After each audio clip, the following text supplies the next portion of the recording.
We're Cazzy and Bradley, and we're driving our camper van from Alaska to Argentina.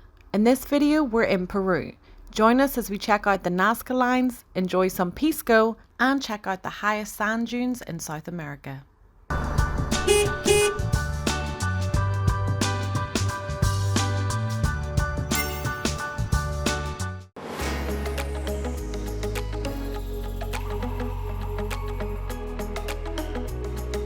Well, we're now in Peru. We made it.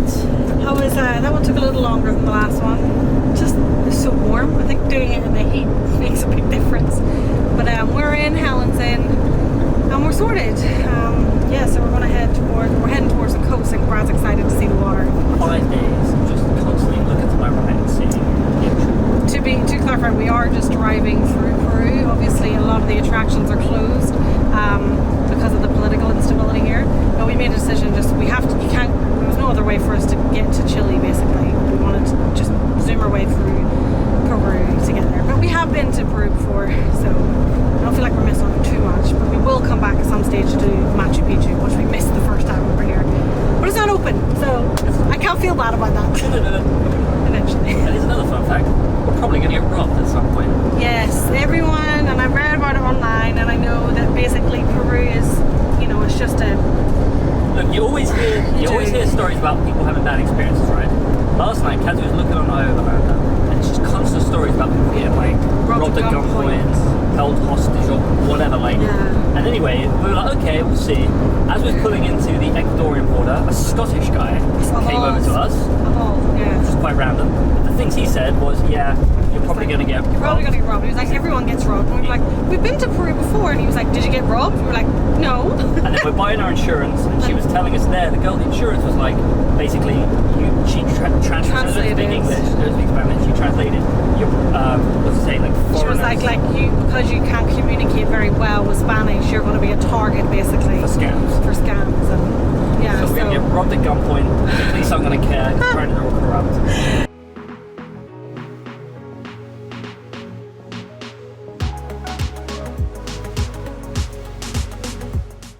We've got a first park up in Peru. If you can see there, it's basically on the beach. There's a swimming pool here that we're going to use, and it's in a hotel, so it feels secure.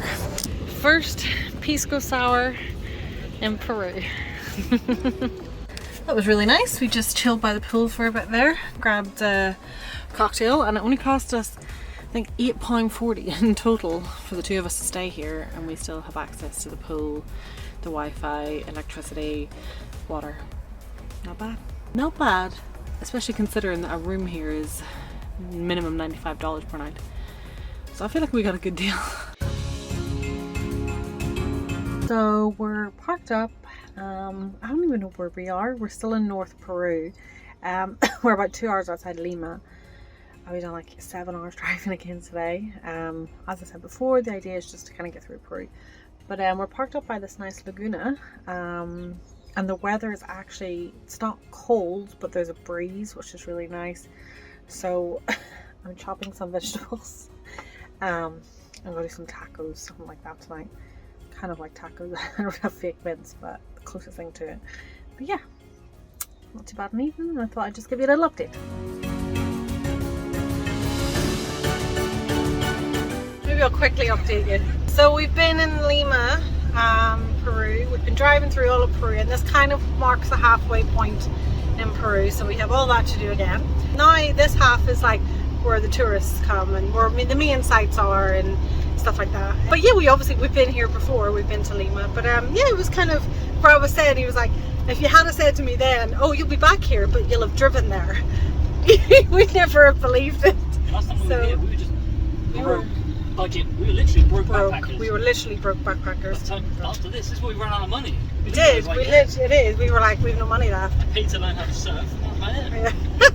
But things are a little better now. Thank God. But yeah, so leaving Lima, the view, the beach. Then we made our way to Ica for some Pisco tasting. Okay, I have to drive, but Kez is gonna try some Pisco. First, let me give you a little cachina. Now, if your question is what is cachina, cachina like a young wine. wine.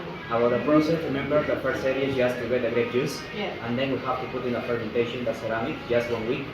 After 1 week, we have to add pisco from other years, just to stop the fermentation process. Okay. Yeah, for 1 bottle of wine, you have to wait more time, between 2 or 3 months. But Cachina is just 1 week. But it's dangerous because it's easy to drink, easy to get drunk too. But the Peru and I is called it a kick-off underwear. Oh. Es suave. No olvides siempre tomarlo así refrigerado. Strong? Rosé, but in this winery, it's different about the color because this is artisanal. Okay. Yeah, this is the blend. Bedouin, Perfect Love. It's a sweet black grape. Bourgogne, it's a French grape, Bourgogne. Both in this bottle. Yeah, it's not very sweet, it's not very dry, it's so soft. Alright, with this one you have to repeat with me. A ver, Rachito, arriba, abajo, al centro, adentro. Salud. Like up, down, to the middle, inside.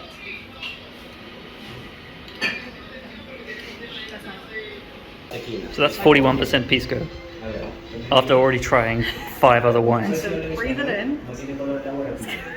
Breathe it in.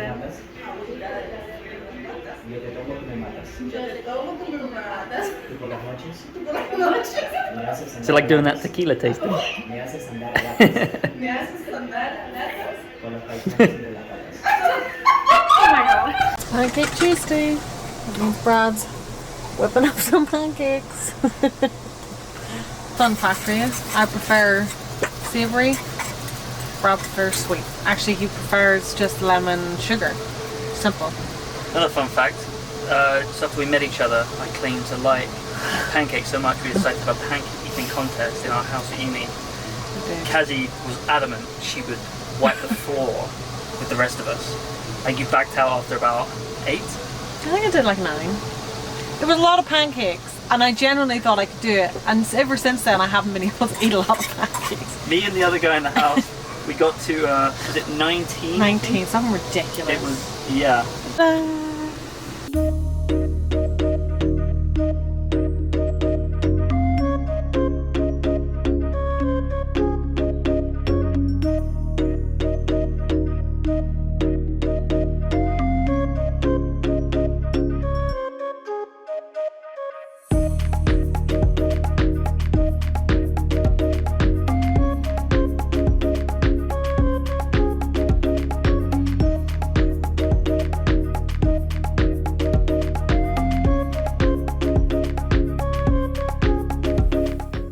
Okay, so we're back on the road again. Or as you will have seen, because I'll put the footage in, or if I haven't, I'll put it in now. Brad got some cool drone footage of the sand dunes. He almost lost the drone as well, apparently. He lost signal over the tallest sand dune. Oh, silly me. That was a pleasant spot. We had a good time just kind of relaxing in the pool, and then had the pancakes, and yeah, now we're on the road and we're heading towards the Nazca Lines. We're not going to be doing a flight over them. Basically, I don't trust them. There's been too many accidents. Brad could do one if he wanted, but I'm not going up on that little plane.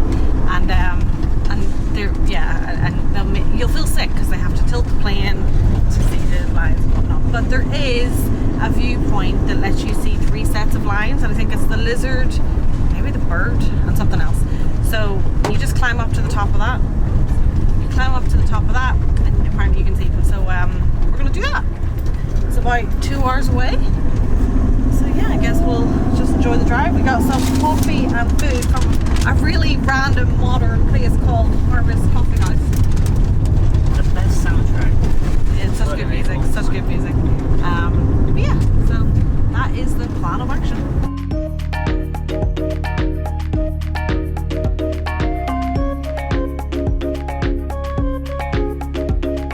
So we're in the region of the Nazca Lines. So they cover 1,000 square kilometers, and obviously the best way to see them from above, but we've just seen a sign for one of them and I can see them here. Yeah, there's written there. Anyway, there's this tower that you can go up. So I'm going to go up it and I'm going to switch to the other zoom lens, and hopefully you'll be able to see them. I need to learn something about these, like...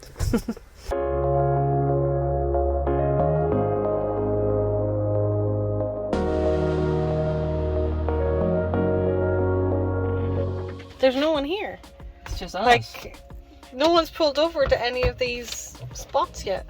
There's loads of cars flying down. So we've got all these lines to ourselves. Can you see that? That is a... It is a mythical figure combining the body of a sperm whale and a killer whale. I random that. Bear in mind, we're quite far inland. Yeah. No sign of water.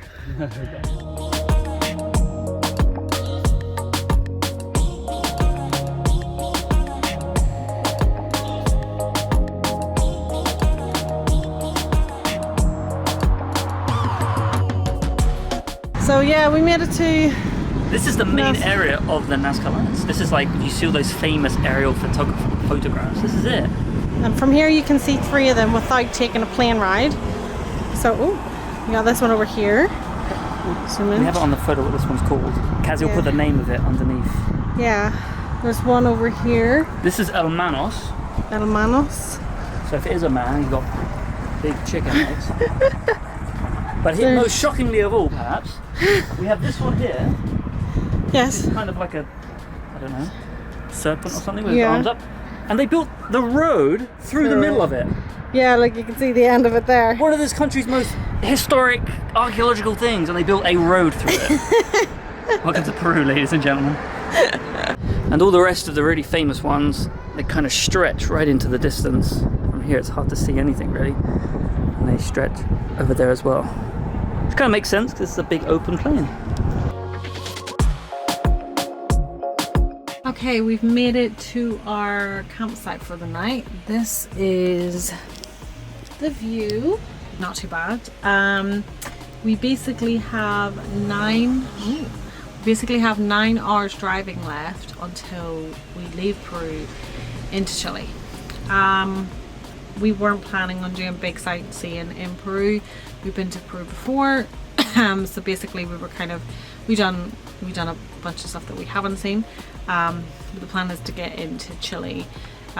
Chile is one of my favorite countries in the world. It did have the top spot. It may be joined with something else now, but I'm pretty sure as I re-enter it may remake that top spot. But I'm super excited to get back into Chile. Yeah, super excited. So probably today is Wednesday. We should get there by Friday. Fingers crossed.